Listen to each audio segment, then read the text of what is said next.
ассалому алайкум дӯстон ва бародарони азиз, ҳамаи шуморо ба канали Автотв хушомадед мегӯям як бор дига шароинар. имрӯз 5 июли соли 2024 мо навор кардагем баҳри шумо. навормон беҳад навори соза шароинар, нагзаронед тамошо кунед аяклав. Opel Astra G монагем Astra F ҳастай ваз 21090, Mercedes Benz C-класс ҳаст бародаро. хеҷбекои чотки дар нархи навори худаш ҷавобгӯ, дар талаботашон ҷавобгӯ, яъне ки навори имрӯзамон беҳад навори хуб мегзара. тамошо кунем, пайгирӣ кунем. рақамҳои мо ҳамҷа мондагия, барои реклама метавонед ки ба мо муроҷиат кунед шароинар. ҳамин Opel Astra G-ое ки мондагем беҳад хубай. бизанед лайка шароинар, подписатсия разайр кунед ва аз эълони имрӯзаи мо бохабар бошед. сараввал як эълон дига ҳаст инҷа. ассалому алайкум бародаро, подписчико, дӯстдорони канали Автотв.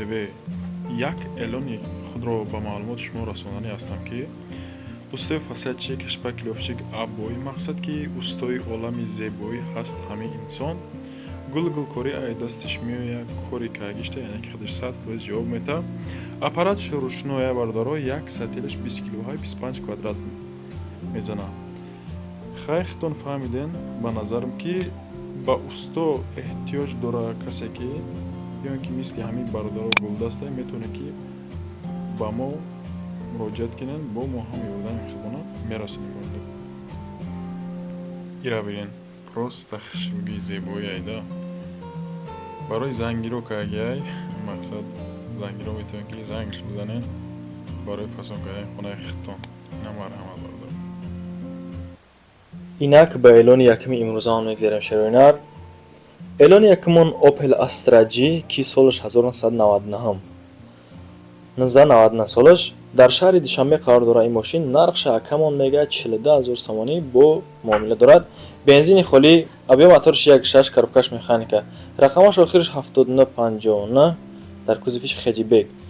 бензин газай. мошин ягон ҷош задагӣ нест, хироштагӣ пусидагӣ надора. хулас 1.6 моториш простой, 4 балли нав кондитсионер дора. хулас нақс надора. электропакет боз 1 сола ҳуҷҷат дора бардаро. яъне ёкунен Astra G имрӯзамон 1999 солаш ки тамоми шароитош 100% ира як тайга агар тонировкаш кунӣ бо гизалай бад мешавад. ина марҳамат шароинар, занг биден ҳатман ай номи канали Автотв. шумо да бо иншоалло ягон сум дига арзон мекунам мета. дароншам беруншам чотка ҳама ҷош. карочи мошин диёнагӣ бада ина нигоҳ кунем хи. ба эълони дуюми имрӯзамон мегзарем бародарҷоно. эълони дуюмон Opel Astra G ира солаш 1998 ай. дар ноҳияи Кони Бодом қарор дора. акамон ира мега 40000 сомонӣ нархша. бензини газай, цветиш сарх, дар кузови хеҷбек. авиомоториш 1.6 коробкаш механика шароинар. рақамош 4014 ҳамвасаф ҳамдасте. мошин дар ҳолати хуб қарор дора. мотор, коробка, ходовой, балоношам хубан, камбудӣ нест. хулас гап харидори конкретни бошӣ, агар гап сари харидора мега. ина марҳамат бародарҷоно, агар махултон боша метавонед ки ҳатман занг бизанед. 1998 сол дар ноҳияи Кони Бодом 40000 сомонӣ, бензини газ, хеҷбек кузоваш. марҳамат, агар махултон боша ягон ҷайланитона бибинед. дар канал обуна шин, видеора поделиса кунед шароинар, агар айдистон бия. ба эълони сеюми имрӯзамон мегзарем бародарҷоно. эълони сеюмон Opel Astra G ки соли 2001 дар ноҳияи Панҷакент, нархша 44500 сомонӣ мега, 500 сом кам, 45000 сомон. бензини газай шароинар. кузовиш седан, авиомотори И1.8, коробкаи И механика. 4787 ҳамида чӣ дора? ҳамватсаф ҳамдастӣ. мошин дар ҳолати беҳтарин қарор дорад. ёкунен иҷа чотка сурат гирифтааст, мақсад диёнагӣ бад омагида мошин. дар ҳолати беҳтарин қарор дорад мошин. тахсимотор утилизатсия дорад. газ, бензин, яъне ки 100% кор мекунад.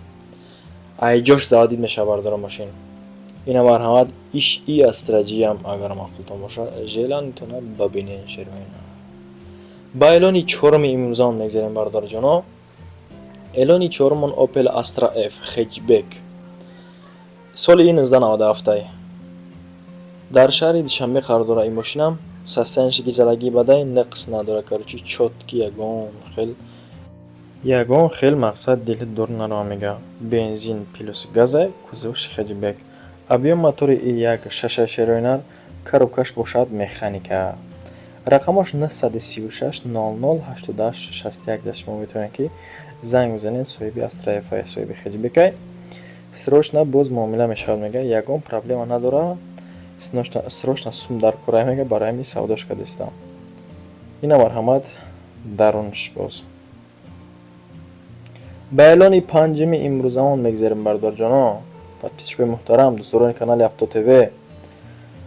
Mercedes-Benz C-Class ки соли 1998 дар шаҳри Хуҷанд қарор дорад. Ин мошинмон нархша 54000 сомонӣ мега. Сӯзи шӯфериш дизел. Хай дизел шумо худтон медонед ки саларка хатимира машин. Кузоваш универсалай. Объем моториш 2.5 кам калонтар будааст, не ки девонай бадай состоянияш. Пробегиш 255000 пробег дорад. Пробеги хичай, коробкаи автоматика неукнем. Рақамош охириш 9909 да метавонед ки занг бизанед. WhatsApp ҳам дастӣ.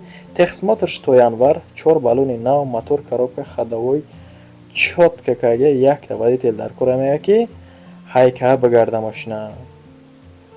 Срочно сум дар кора мега, барои ҳамин фурӯхтестам. Ина шер бачаҳо, Mercedes-Benz C-Class имрӯзамон агар мақбултон бошад занг бизанед, бояд пеш рафта бибинед. ҳозир саларка арзонай ба назарам. эълони шашам дӯстони азиз. эълони шашамон Mercedes-Benz ишам C-Class ёкнен. Соли 2000 дар шаҳри Хуҷанд ёкнен. Чӣ хел арзонай 30000 сомонӣ. Бензини газ. Кузовш седан. Объем мотори Дейрона. Коробкаи механика. Ҳамиқа чӣ доштааст ки автоматика набудааст. Рақамош 678 76 метавонед ки шумо занг бизанед шервинар. Бардоро мошин нахаду мегарда, боз ҳаводо мешава, яъне ки срочно муомила дора. Бо тел метавонед ки занг бизанед бо тариқи телефони, яъне ки маълумоти хуб, яъне ки маълумоти хубтарша ба воситаи телефонӣ. ина марҳамат бардорҷон. Mercedes-Benz C-Class имрӯзам агар мақбул бошад 10000 солаш, видиш бад нест. Ина марҳамат бинҷелайн ташербача. Эълони ҳафтумон. Эълони ҳафтумон ваз 2110. ёки чӣ хел чоткай. ваз 2110 солиш 2006. ай мада ҷавонай.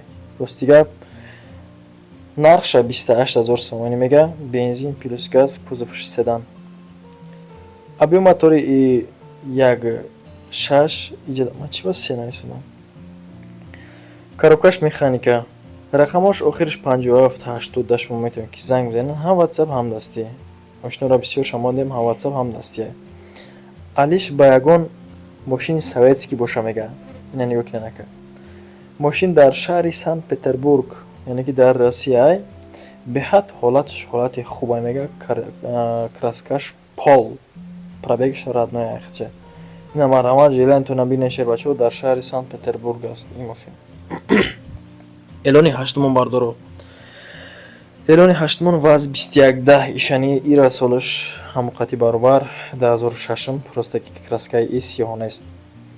ин мошинча қарор дорад дар шаҳри Душанбе. нархша 18800 сомонӣ мега. холи бензинай.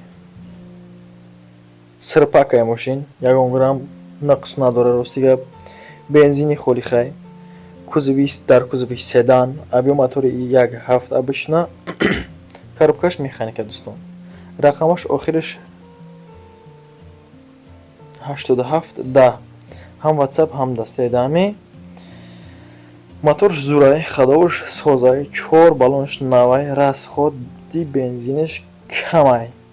Ина мекунем. Бензинш расход надоштааст. марҳамат ваз 2110 2006 сол 18800 сомонӣ аба нархи дар заминаи. эълони наҳамон дӯстои азиз. эълони наҳамон Opel Antara неукнен. ира маълумотша мехонам, шумо хушрӯ чот кинам, хеле гӯш кинем фақат. Opel Antara ки соли 2008 дар шаҳри Душанбе қарор дорад, 1 сомонӣ кам 37000 сомонӣ мега, боз муомила дорад. Бензини холия, кузовиш внедорожник, хто медонед.